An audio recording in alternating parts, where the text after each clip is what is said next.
vous présenter la toute première d'une série. Il y aura 6 conférences jusqu'à vendredi qui vont bien évidemment être autour du véhicule électrique, avec les plus, avec les moins, avec les plaisirs, avec les freins, avec tout ce que l'on vit, nous, automobilistes, nous, acheteurs de voitures, aujourd'hui encore. Monsieur Bernard Julien, bonjour. Bonjour. Merci d'être avec nous. Vous êtes, alors attention, il y en a pour 2 heures. Je rigole. Spécialiste de l'industrie et des services automobiles, maître de conférences en économie à l'Université de Bordeaux depuis 1996. Vous avez d'ailleurs à ce sujet assuré la direction de la recherche du groupe ESCA entre 89 et 96. Vous êtes conseiller scientifique de la chaire distribution et services de l'automobile. Vous êtes aujourd'hui chercheur affilié à l'Institut ESCA sur les transports et la mobilité durable. Vous avez également dirigé un groupe d'études et de recherche permanent sur l'industrie et les salariés de l'automobile. Autant dire, comme vous l'avez dit si gentiment dans le creux de mon oreille tout à l'heure, les garages, ça vous connaît. Et depuis 2015, vous dirigez Feria, le cabinet de formation, d'études et de recherche sur l'industrie automobile. Et c'est un bureau que vous avez créé vous-même. Nous sommes sur cette question, sommes-nous prêts pour un avenir 100% électrique? Alors, la voiture électrique, contrairement à ce que l'on pense, c'est pas la Jamais Contente qui a été la première voiture électrique. Il faut remonter à plus de 200 ans, puisqu'il y a eu des premiers essais de voitures électriques. À l'époque, on était donc dans les années 1820-1830. Mais aujourd'hui, avec vous, Monsieur Julien, avant de commencer à parler d'électrification, on en est où sur la mobilité d'aujourd'hui en termes de voitures, d'automobiles? Quelles sont les tendances? Aujourd'hui, hein, on a une société qui est évidemment... On peut s'asseoir si vous voulez, oui. Non bon. On va faire comme vous, en fait. Ça va être beaucoup mieux. Si on s'en tient à la société française, on a une société qui est très automobilisée, comme on dit parfois. C'est-à-dire que l'automobile représente l'essentiel des mobilités, hein, à peu près 80-85%. On a par conséquent un équipement en automobile qui est très important, qui est de l'ordre de 85% en France, avec ce qu'on appelle des taux de multimotorisation, c'est-à-dire des deuxièmes voitures qui vont compter pour 37 ou 38%. Hein, alors ça correspond effectivement au fait qu'on a des manières d'occuper le territoire qui imposent l'automobile. Hein, c'est-à-dire que souvent on vous dit on a une société très urbanisée. En fait, quand on parle de la société française comme une société urbanisée, on parle d'une société dont on dira qu'elle est périurbanisée, c'est-à-dire que les gens vont habiter en banlieue et dans des banlieues qui sont souvent assez loin des centres-villes et qui imposent une voiture, 2 voitures, oui, pour que ce soit vivable, tout simplement. Les transports en commun ne sont pas développés partout. Voilà, hein, et effectivement, à mesure que le prix du foncier croît, les gens s'éloignent des centres, hein, ils vont donc dans des zones qui sont moins denses, qui sont moins bien desservies par les transports, hein, et c'est la raison pour laquelle, si je prends le parc automobile français, eh bien, il était dans les années 80 de l'ordre de 15 millions de voitures, hein, il est aujourd'hui de l'ordre de 40 millions de voitures. Hein, et ça veut dire que, évidemment, le cœur de la mobilité, c'est l'automobile. Ça veut dire aussi que lorsque on veut augmenter par des taxes un peu rapidement le prix du carburant, eh bien, on a les gilets jaunes parce que le cœur de la vie quotidienne des Français, hein, le peu de qualité de vie qu'ils ont quand ils sont modestes, eh bien, il est lié à la voiture. Hein, c'est avec ça qu'on va chez la belle-mère, c'est avec ça qu'on amène les enfants au sport, c'est avec ça qu'évidemment on les amène à l'école ou qu'on va au travail. Et puis c'est avec ça qu'à 18 ans, enfin si vous l'avez vécu selon vos générations, on avait le petit papier jaune, orange, non il était rose, pardon, rose, oui. Et on pouvait enfin être libre de ses développements et de ses déplacements. Oui. Aujourd'hui on commence à 14-16 ans avec les fameux véhicules sans permis. Oui, alors il y a ces véhicules-là, hein, il y a éventuellement les scooters quand on estime que la vie des enfants vaut un peu moins et qu'on ne met pas 8 000 € comme c'est le cas avec une amie, mais plutôt 1 000. Hein, mais c'est vrai qu'on a effectivement une dépendance très forte à la mobilité individuelle. Hein, et ça veut dire que, eh bien, quand ensuite on réfléchit à des questions du type la qualité de l'insertion professionnelle, la qualité d'une alternance pour un gamin, la qualité ou la capacité à accéder à un travail de qualité, oui. Eh bien, c'est autour de l'automobile que ça va se passer. Hein. Il y a donc des enjeux sociaux très, très importants à assurer la mobilité.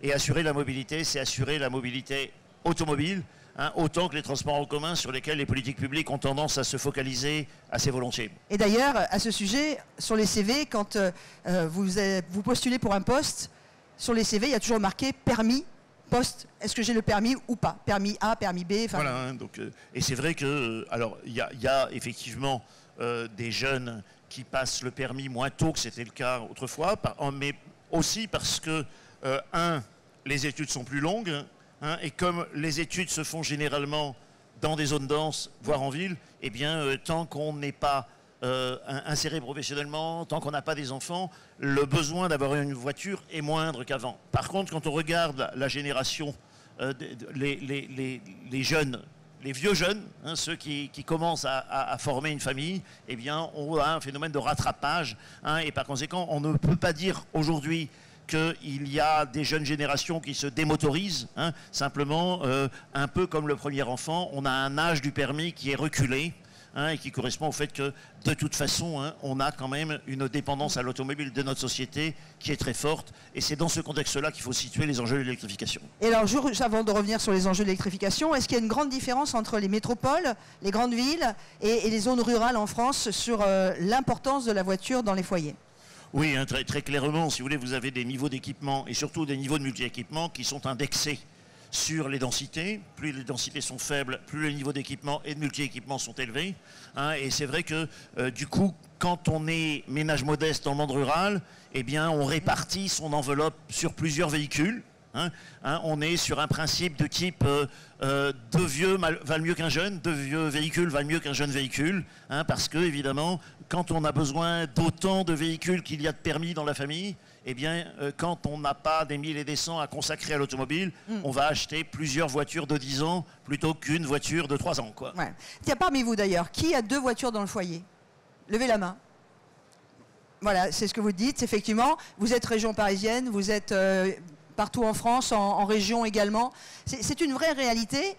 Maintenant, on va passer à cette question qui nous intéresse. C'est que nous sommes en 2024, nous sommes sur ce mondial de l'automobile. Est-ce qu'aujourd'hui, la France est prête à son passage à l'électrification? Sommes-nous prêts au 100% électrique, puisque nous avons en 2035 cette obligation où les ventes de voitures neuves thermiques seront interdites? Oui, alors la première des choses qu'il faut dire, c'est que, comme on ne le dit pas peut-être suffisamment, 2035, comme vous le venez de l'indiquer, c'est une prohibition de l'immatriculation des véhicules neufs thermiques, mais évidemment, on pourra acheter des voitures d'occasion, et on pourra continuer de rouler avec des véhicules thermiques pendant d'assez longues années. Alors, il faut dire que on a choisi cette échéance 2035 dans l'espoir un peu fou d'avoir un parc qui serait propre en 2050. D'accord. Il se trouve que notre parc, à nous, Français, c'est un parc de 40 millions de véhicules qui a 12 ans de moyenne d'âge, avec un âge moyen de mise au rebut, c'est-à-dire d'élimination des véhicules, qui est au-dessus de 19 ans. Ça veut dire que, si je calcule bien, eh bien, en arrêtant d'immatriculer des véhicules thermiques en 2035, on n'aura pas un parc propre en 2050. On aura un parc propre en 2060 ou en 2065. Et je ne parle ici que du parc français. Si je devais vous parler du parc roumain ou du parc polonais, le tableau serait encore un peu moins reluisant.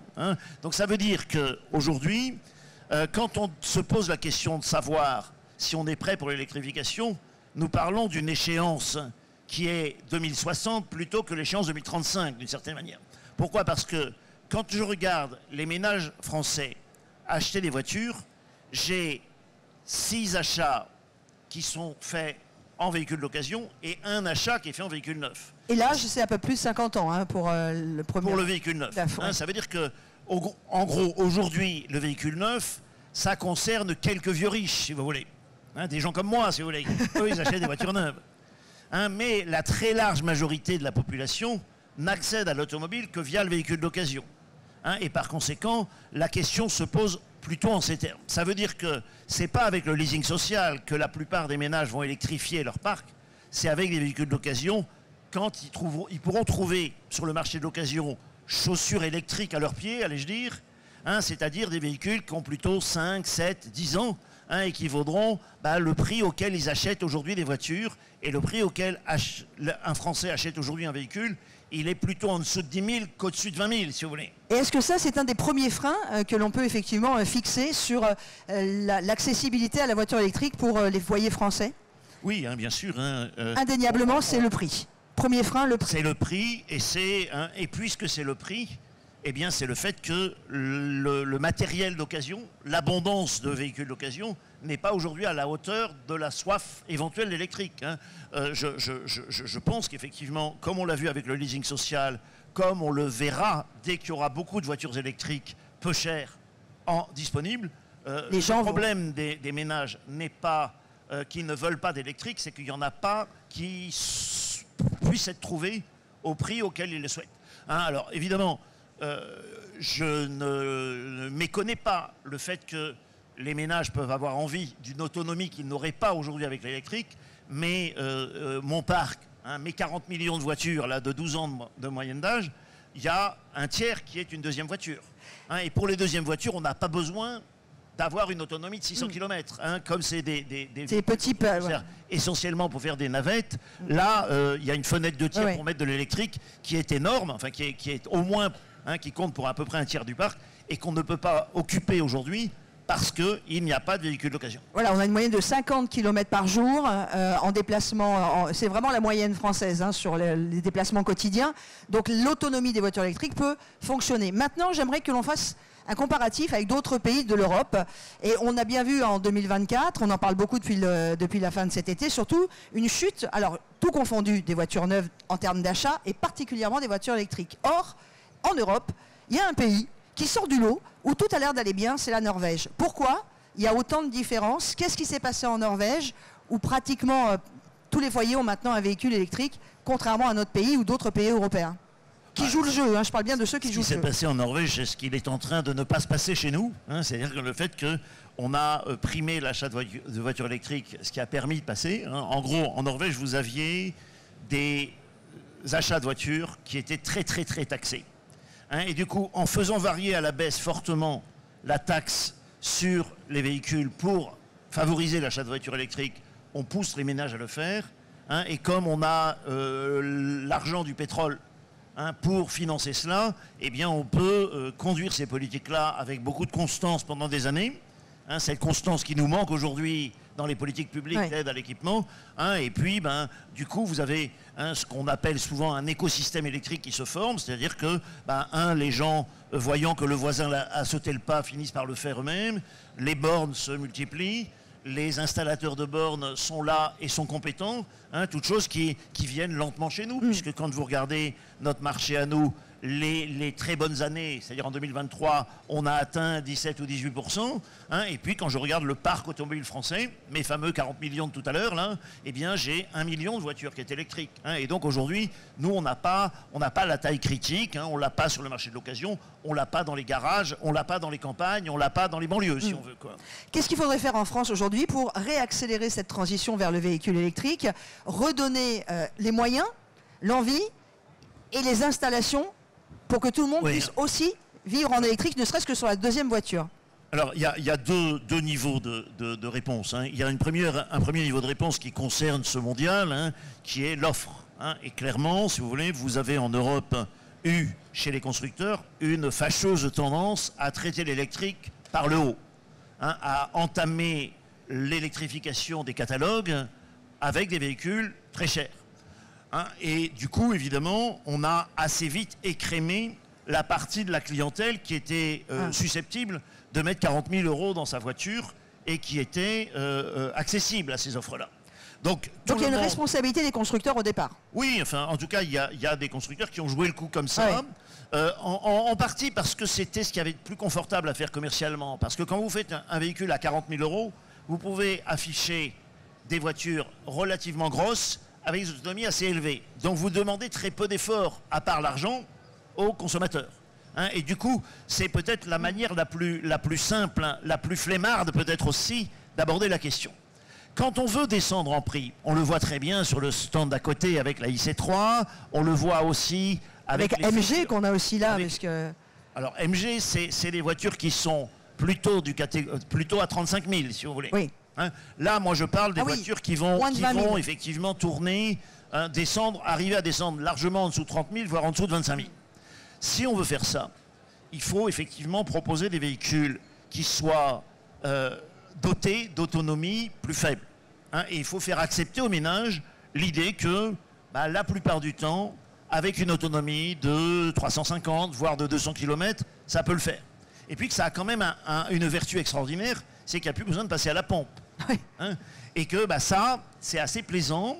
Et pour la plupart des trajets quotidiens, pour des gens qui ont, par exemple, des navettes quotidiennes avec 40 km aller, 40 km retour, ça veut dire qu'il y a 2 fois, 3 fois dans le mois où je ne passe pas en même temps que je fais mes courses au Leclerc à la pompe pour mettre 50 € de gasoil dans ma vieille Clio. Hein. Et ça, c'est évidemment un argument relativement puissant. Alors cette offre-là de véhicules plus raisonnables en prix, elle est en train d'arriver et elle doit permettre de sauter un palier. Ce palier des 15 ou 18% qu'on n'arrivait pas à passer, d'autant moins que les Allemands ont arrêté d'aider les consommateurs. Hein. Donc ça, c'est ce que les constructeurs sont en train de faire. D'accord. Pourquoi le font-ils? 1, parce qu'ils ont l'échéance 2035. 2, aussi parce qu'ils ont une échéance en 2025. Hein. Pourquoi est-ce que tout le monde se précipite? La taxe café. Hein, voilà. Hein, donc ils sont obligés de descendre. Hein, donc, en gros, les constructeurs, on leur a appliqué une réglementation qui les oblige à contrôler le niveau moyen d'émission des véhicules qu'ils vendent. Donc on fait la moyenne entre les grosses Citroën, les petites Citroën, les Citroën essence, les Citroën électriques, les Citroën hybrides, et on dit ta moyenne elle est de temps. Et si le constructeur est dans les clous, tout va bien. S'il n'est pas dans les clous, il va avoir des taxes. Ouais. Alors cette exigence-là qu'on appelle le CAFE, alors c'est un truc anglais qui veut dire Corporate Average Fuel Economy, donc la moyenne des émissions des voitures en gros.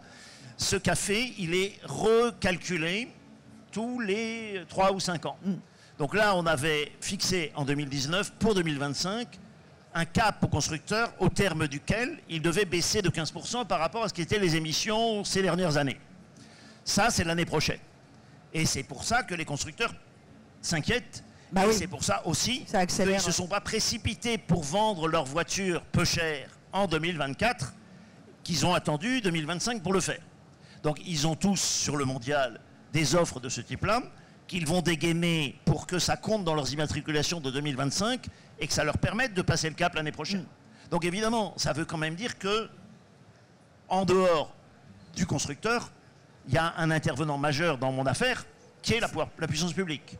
Puissance publique qui d'abord fixe des obligations et puis qui éventuellement, pour aider les constructeurs à faire leur café, à respecter la réglementation, va aider les consommateurs à y aller. Donc aujourd'hui, pour nous en France, on a des constructeurs qui sont nos constructeurs, en gros... Historiques. Historiques, Stellantis avec la IC3 par exemple. Renault avec sa R5 et sa 4L. Qui arrive l'année prochaine. Le grand avantage d'être française. Et fait en France. Ouais, fait en France. Et là, à la fois pour aider les constructeurs et pour aider le pôle électrique industriel des Hauts-de-France à décoller, l'État, même s'il n'a pas beaucoup d'argent, devrait quand même mettre un peu la main à la poche pour aider les ménages à acquérir ces véhicules-là. Sauf que là, on est tous au courant de ce qui se passe dans notre pays, avec la loi de finances qui va arriver, ou qui est arrivée. Ils ne vont pas avoir tant de moyens que ça, l'État. Donc quelles sont les autres solutions? Même si l'État est très important pour vous. Il y a une autre solution qui va faire hurler beaucoup de professionnels. Et là, pour ceux qui viennent d'arriver, je vous rappelle, je ne vous ai pas présenté, M. Julien est donc économiste et universitaire, et la thématique, c'est sommes-nous prêts à passer au 100% électrique? Alors, les autres solutions, M. Julien? Alors, il y a une autre solution qui est assez problématique du point de vue des professionnels, qui est de dissuader les clients d'aller sur des véhicules thermiques. Évidemment, si vous taxez fortement les véhicules thermiques, voire les véhicules hybrides, vous dissuadez, vous envoyez, disent les économistes, un signal prix qui est défavorable. Okay. Et donc, si à chaque fois que quelqu'un veut acheter un véhicule qui émet plus de 100, il est taxé fortement, eh bien, peut-être finira-t-il par se demander si ce serait pas bien, soit d'acheter un hybride qui sera dans les clous et qui ne sera pas malucé, soit d'acheter un électrique. Et donc, si vous voulez, si vous prenez une usine comme celle de Sochaux, qui va faire des 3008 électriques, des 3008 hybrides, et qui va essayer de les vendre aux clients, eh bien, il est possible que le fait que l'État ait décidé de malucer davantage les véhicules émetteurs facilite pour Peugeot Sochaux la vente de ces véhicules électriques et rende plus compliqué la vente de véhicules hybrides. Et donc, évidemment, ça peut aider les constructeurs. Et puis ça a le grand avantage pour l'État de lui rapporter de l'argent plutôt que de lui en coûter. Et vous imaginez bien que notre système de bonus-malus, qui était jusqu'ici plutôt déficitaire, puisqu'on distribuait davantage d'aides à l'achat qu'on ne prélevait sur les voitures polluantes d'argent, eh bien, M. Barnier, il a décidé qu'il fallait qu'il devienne excédentaire. Et il a donc fabriqué un système de bonus-malus où on va distribuer moins de bonus et où on va collecter davantage de malus. Alors évidemment, les constructeurs, ils vont refaire leur catalogue pour être le moins possible malusés. Les clients, ils vont modifier leur comportement pour ne pas trop subir ces malus-là. Mais c'est vrai que, a priori, l'État, il a calculé un budget où il donnera moins de bonus et où il prélèvera davantage de malus. C'est le sens...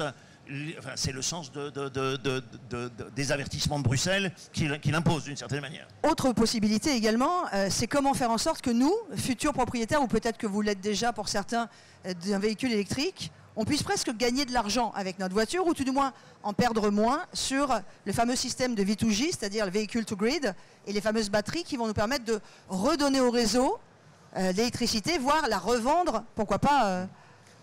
Oui, est-ce que c'est une porte d'entrée qui pourrait être très intéressante? Alors, la première des choses qu'il faut dire à ce niveau-là, c'est que la recharge, elle est effectivement relativement chère lorsqu'elle est faite hors du foyer, lorsqu'elle est faite par exemple sur l'autoroute. C'est logique puisque ça coûte la peau des fesses, si je puis dire, d'installer des bornes de recharge sur une autoroute. On avait ce matin monsieur Guillaume Pouyanné, le patron de Total, qui nous expliquait combien c'était peu rentable pour l'instant d'installer ces bornes-là et pourquoi est-ce qu'au fond, ils facturaient fort. Du point de vue énergétique, du point de vue des ménages, l'avantage, ça n'est intéressant finalement d'avoir des véhicules électriques que si vous pouvez les recharger à la maison. Parce que là, ça coûte peu cher. Et en plus, du point de vue du système énergétique, les énergéticiens, les gens d'Engie qui sont sur le mondial, etc., ils vous expliquent bien que ça n'est intéressant de faire de la voiture électrique que si la recharge, elle est pilotable. Pilotable, ça veut dire qu'on vous donne de l'électricité quand Engie en a ou quand EDF en a, mais qu'on ne vous en donne pas au moment où tout le monde en veut. Et effectivement, ça renvoie ensuite à votre question. Il est même possible que votre voiture soit branchée sur le réseau et que non seulement elle ne prenne de l'électricité que lorsqu'on en a, mais qu'elle en donne au réseau lorsqu'elle en a trop, d'une certaine manière, et lorsque tout le monde en demande. Et qu'on ne pourra pas s'en servir. Et à ce moment-là, évidemment, au lieu de payer votre recharge, on vous paye pour redonner au réseau, au moment où tout le monde le demande, l'électricité qui a été stockée dans votre véhicule. Et ça, c'est possible dans un avenir assez proche. Oui, alors Renault donne déjà cette possibilité-là sur une partie de sa gamme de véhicules électriques, avec l'idée que ce sont des expériences qui devraient inspirer les énergéticiens à proposer des abonnements un peu malins qui permettraient de faire ça. Donc, tout ceci indique quand même une chose, c'est que, comme je vous le disais, 40 millions de voitures, 1 million de voitures électriques, on en est au tout début. Ça veut dire que l'ensemble des acteurs, le Crédit Agricole, Engie, EDF, les garagistes, tout le monde va s'atteler à la digestion de cette électrification en essayant de proposer des solutions intelligentes qui conviendront non pas aux quelques personnes plutôt fortunées qui ont acheté des Tesla ou d'autres véhicules électriques pour l'instant, mais à l'ensemble de la population, celle-là même qui aujourd'hui roule dans des bagnoles qui ont plutôt 10 ou 15 ans et qui les achètent plutôt à 4 000 qu'à 40 000. Parce que je crois qu'aujourd'hui en France, on a dépassé les 140 000 bornes. Donc l'histoire de dire on n'a pas assez de bornes pour recharger, ça y est, c'est en train de disparaître totalement. Les voitures évoluent bien. On va de plus en plus aussi vers des petites voitures. Ça pourrait être une vraie solution comme les K-Cars au Japon? Oui, alors même si, je me répète, l'essentiel de l'équipement des ménages se fait et se fera en véhicule d'occasion. Oui. Il est néanmoins très important, à la fois pour l'industrie, pour la planète, d'avoir un nombre de véhicules électriques qui ne soit pas trop limité. J'ai entendu un jour le patron de la boîte de batterie qui s'appelle ACC, qui est la filiale commune de Total et de Stellantis, dire 100% de voitures électriques, on va y arriver. Toute la question, c'est d'avoir 100% de combien? Est-ce que ce sera 100% pour nous en France de 2 millions, de 2 200 000 voitures comme on en immatriculait avant la crise de Covid, ou bien est-ce que ce sera 100% d'1,6 million, ce qui ne voudrait pas dire la même chose du tout en termes de business, mais aussi en termes de vitesse de renouvellement du parc. Donc il est impérieux d'avoir demain des véhicules électriques qui soient en assez grand nombre. Et pour qu'on puisse vendre en assez grand nombre des véhicules électriques, il faut en descendre le prix, et en descendre le prix plus sérieusement. Et de ce point de vue-là, il y a combien, Monsieur Julien, je pense que si on voulait rendre le véhicule électrique populaire, il faudrait arriver à descendre en dessous de 20 000. Il faudrait qu'on ait une offre entre 15 et 20 000 qui soit beaucoup plus étoffée qu'aujourd'hui. Ce qui était le cas de la Spring, jusqu'à ce que le malus... La Spring, elle n'avait peut-être pas les boosters fiscaux qu'on pourrait mettre au derrière de ces voitures-là, si on le voulait. Donc c'est Luca Di Meo qui avait suggéré de s'inspirer de ce qu'on appelle au Japon les Kei-cars, c'est une petite voiture tout simplement. Et donc ce sont des voitures qui ont un statut fiscal particulier qui fait qu'elles ne payent pas la plupart des taxes, qui fait aussi qu'elles ont des facilités pour se garer ou pour être traitées de manière un peu privilégiée. Et si vous voulez, on leur ouvre ainsi une espèce d'autoroute. On s'aperçoit que dans un pays comme le nôtre, des petits modèles du type C1, 107, etc. sont en train de disparaître parce que l'exigence réglementaire est trop forte ou parce que les constructeurs ne trouvent pas ça rentable. Donc c'est à corriger cette tendance des constructeurs à faire trop gros, trop cher, qu'il faut arriver à corriger dans les temps à venir pour retrouver les volumes qu'on n'a plus aujourd'hui, pour que les usines soient moins vides, pour qu'il y ait moins de chômage et pour qu'éventuellement la solution d'électrification soit accessible aux Roumains, aux Polonais et pas seulement aux Parisiens ou aux Norvégiens. Ouais, c'est ça. Ça c'est très important et on le voit d'ailleurs avec le développement des petites voitures sans permis. Vous allez voir le lien que je veux faire, c'est qu'il y a de plus en plus de petites voitures sans permis électriques qui rencontrent un succès, alors pas qu'auprès des jeunes, mais les ventes des petites voitures électriques sans permis, c'est assez incroyable. Alors c'est incroyable, mais c'est quand même des volumes assez confidentiels. Oui, ça bouge quand même dans ce sens-là, donc ça irait dans votre sens, Monsieur Julien. Ça permet de diversifier l'offre, et c'est vrai que, indéniablement, dès qu'on est capable de taper en dessous de 15 000, voire en dessous de 10 000, puisque c'est le cas de l'AMI, eh bien, on a des opportunités commerciales qui s'ouvrent. Moi, j'avais fait autrefois un travail sur la Logan au moment où, dans les années qui ont suivi sa sortie. Évidemment, la Logan, elle est venue occuper un terrain qui était celui de la voiture d'occasion, là où les constructeurs ne le faisaient pas. En termes de prix, il s'agit bien, effectivement, de regarder dans cette direction-là, plutôt que de chercher à monter en gamme, comme on le fait trop souvent. Et pour ça, évidemment, comme on est quand même dans une économie capitaliste, il faut que les constructeurs ils gagnent de l'argent en faisant des petites voitures. Et pour ça, il faut qu'évidemment, on leur garantisse en quelque sorte un marché qu'ils ne sont pas sûrs d'avoir aujourd'hui et qu'éventuellement, on allège certaines contraintes réglementaires qui pèsent sur leur offre et qui font qu'aujourd'hui, ils désertent ces segments-là. Vous qui êtes économiste et spécialiste de la mobilité, on est en 2024. Comment vous voyez, à travers vos recherches, tout ce qui va se passer dans, on va dire, les 5-10 ans à venir? Toujours vers ce 100% électrique ou pas? Parce qu'il y a aussi les voitures d'occasion qui commencent à arriver sur le marché. Oui, enfin, moi effectivement, je suis convaincu qu'on va devoir accepter, comme on le fait avec les ZFE typiquement, qu'un parc, c'est très inerte, ça bouge lentement. Et du coup, il va falloir avoir de la décarbonation, une gestion patiente, alors qu'on aurait tendance à être très impatient. Vous écoutez les maires écologistes des grandes villes, ils voudraient qu'il n'y ait plus aucun véhicule diesel. On ne parle pas du tout de Paris. On ne parle pas du tout de Paris. Mais je pense qu'évidemment, ce dont on s'est aperçu avec les fameuses zones à faible émission là qu'on voulait mettre un peu partout, c'est qu'il y a plein de gens pour qui passer à un véhicule de moins de 10 ans, c'est un traumatisme. En tout cas, c'est faire une dépense qu'ils ne s'attendaient pas à faire, ou c'est aller vers des véhicules qui sont proposés à des prix qui sont très loin de leur enveloppe habituelle. Donc de tout ça, il faut être conscient. Et l'électrification, elle a cette grande vertu qu'elle nous épargne la pompe à essence, mais pour que ce soit compatible avec les budgets et avec le fait que les ménages français, comme les ménages européens, se sont habitués, je vais vous choquer en disant cela, mais à ce que la voiture, ça coûte de moins en moins cher. Parce que quand je regarde mes statistiques sur 30 ans, j'ai une dépense automobile par voiture qui n'a cessé de baisser. Et c'est pour ça qu'il a été si facile d'aller se périurbaniser. Parce que les ménages, ils ont eu de plus en plus, ils n'ont pas dépensé plus pour la voiture, mais ils en ont eu de plus en plus. Et donc évidemment, les ménages, ce qu'ils veulent avec l'électrique, ça n'est rien d'autre que cela. Ils veulent que la voiture, ça reste un truc qui coûte peu cher et qui leur permet d'assurer leur mobilité. Et puis, évidemment, les ménages, ils préfèrent avoir le barbecue, le poulailler et la belle-mère pour garder les gosses plutôt que l'opéra en ville, etc. Et donc, ils vont habiter... Pardon pour toutes les belles mamans. Pardon. Non. Pour conclure, monsieur Julien, parce qu'il nous reste que à peine 1 minute 30, si on veut arriver au 100% électrique, il faut que les constructeurs baissent les prix des voitures, il faut que l'État aide par du leasing social ou autre, il faut évidemment, je ne vais pas faire, qu'on ait accès aussi à des financements simples, comme c'est le cas ici, et il faut qu'on ait des voitures plus petites. Voilà, je pense qu'il faut arriver à accélérer la vitesse de renouvellement, donc il faut modérer ce que je viens de dire sur le fait qu'il va falloir être patient, mais de toute façon, il faudra être patient. Ce parc, je me répète, 40 millions de voitures de 12 ans de moyenne d'âge, vous n'allez pas le transformer en un parc électrique en 2 temps 3 mouvements. Il faudra pour cela 20-25 ans. Tant mieux pour les garagistes, tant mieux pour les ménages qui ont le temps de se retourner. Commençons avec les deuxièmes voitures, voyons ensuite pour la première.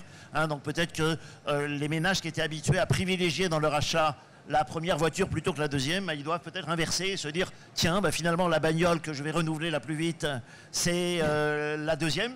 Celle de madame ou des enfants, et puis pour les longs trajets, je vais garder le véhicule thermique que j'avais déjà un peu plus longtemps, et ça me permettra d'avoir comme ménage la gestion patiente du parc que j'appelle de mes voeux pour l'ensemble de la société française. Oui, et puis n'oubliez pas qu'on a tous été pareils. Les changements, ça se fait en douceur, on aime bien ça. Ceux qui ont déjà conduit une voiture électrique, c'est quand même un vrai plaisir de conduite également. Et souvenez-vous qu'on a eu du mal à passer de notre boîte manuelle à la boîte automatique. Et quand on a goûté la boîte auto, c'est un peu compliqué de revenir à la manuelle, même si on aime bien quand même. Merci beaucoup, monsieur Julien. Merci d'avoir été avec nous. Merci pour votre attention. On a tenu. On aurait pu faire 1 heure, parce que vous êtes passionnant. Merci beaucoup d'avoir été avec nous. Merci aussi à vous d'avoir pris le temps de nous écouter. On a rendez-vous demain matin. Alors, il y a tellement de conférences que je vais être très honnête avec vous. Je ne me souviens plus de la thématique de demain matin. Mais si vous êtes là, je vous invite à nous rejoindre. Je crois que c'est à 10h30, notre rendez-vous demain matin. Je vais vous dire ça tout de suite. Ce sera véhicule électrique. On va démêler le vrai du faux. Donc tout ce que vous pensez savoir demain matin, rendez-vous à 10h30 si vous n'avez rien d'autre à faire. On est ensemble 1 semaine. Ce sera la 2e conférence. Merci beaucoup et bon mondial à vous tous et profitez du Crédit Agricole et du stand.